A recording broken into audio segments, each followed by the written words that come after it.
Matote tiesioginę transliaciją iš sausio 13 gatvės. Toks incidentas.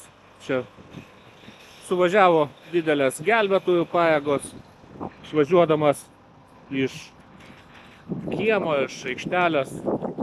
Štai taip užvažiavo vilkikas, kliudė dangtį šulinio ir pažeidė degalų baką.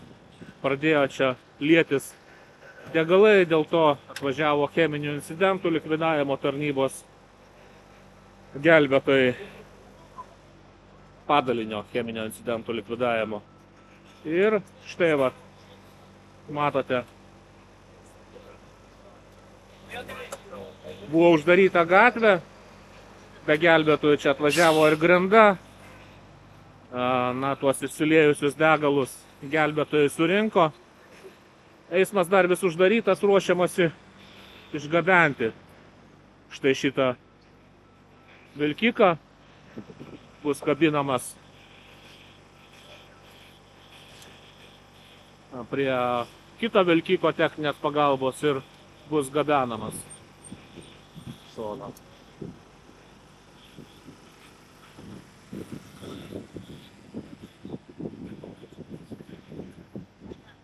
Gatvė tebėra uždaryta, policija uždariusi. Matyt, kai jau bus patrauktas tas vilkikas, tai ir gatvė bus atlaisvinta. Štai tas degalų bakas, kuris buvo pažeistas. Štai tas šulinys, kurį kabino dangtį metalinį.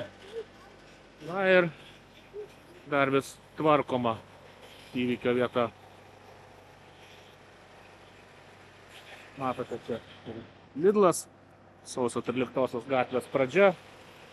Ta gatvė yra uždaryta dabar.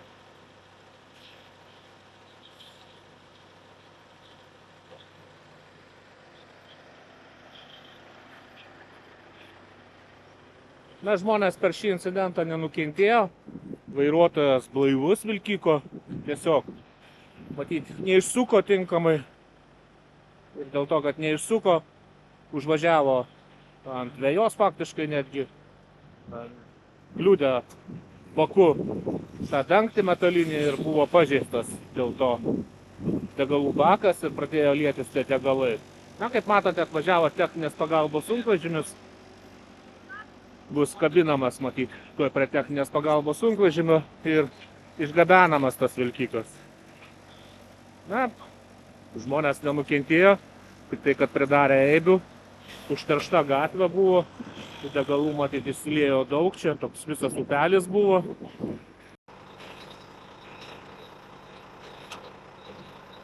Taigi, matyt, tuoj bus prikabintas tas vilkikas ir tiesiog ištempų. Kaip ir važiuoklės jokių čia pažeidimų nėra, bus išgabentas iš incidento vietos. Ir matyt, kai jau tas vilkikas bus patrauktas, tada dar grindos darbuotojai užbaigs tą valyti gatvę. Matyt, reikėtų būti atsargesniems, aišku, čia greičio didelio nebūna, greičiausia nieks čia nelaksto šitoje gatvėje, tačiau gali būti slidoko, tų degalų čia išsiliejo nemažai. Štai tas degalų bakas.